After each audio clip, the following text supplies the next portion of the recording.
May isang tanong na kayang baguhin ang buhay mo. Ano ang pipiliin mo kapag wala nang naniniwala sa'yo? May isang lalaki, hindi siya mayaman, hindi siya matalino ayon sa tingin ng iba, hindi siya sikat.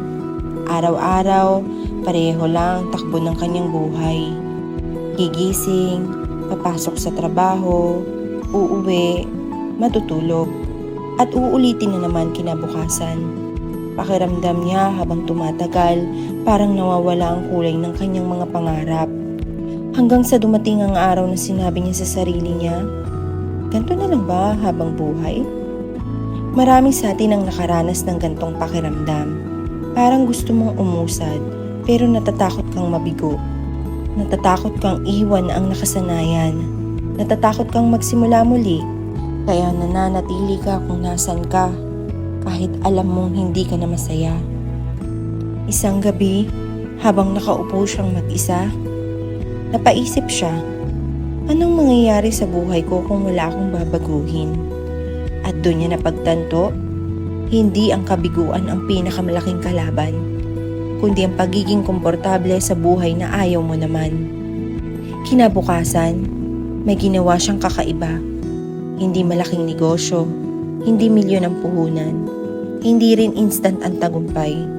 Isa lang ang ginawa niya. Nagdesisyon siyang huwag nang sumuko. Araw-araw, may maliit siyang hakbang. Nagbasa, natuto, nag-ipon, nagkamali, bumagsak, tumayo ulit. Habang ang iba ay tumatawa, patuloy lang siya.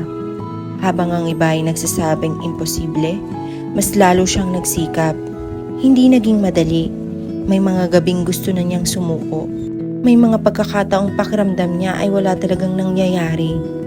Pero alam niya, mas mabuti ang mabagal na pag-unlad kaysa walang paggalaw. Lumipas ang mga taon, unti-unting nagbago ang kanyang buhay. Hindi dahil sinuwerte siya, hindi dahil may tumulong, kundi dahil may isang araw, pinili niyang gumawa ng tamang desisyon. At ang desisyon na yon, ang nagbukas ng pintuan para sa lahat ng tagumpay na sumunod. Ngayon, tanungin mo ang sarili mo, may isang desisyon ka bang matagal nang iniiwasan? Pahingi ng tawad? Pagpapatawad? Pag-aalaga sa kalusugan? Paghabol sa pangarap? Pagpapahalaga sa pamilya? O simpleng paniniwala sa sarili? Baka ang buhay na gusto mo ay naghihintay lang sa kabilang dulo ng isang matapang na desisyon.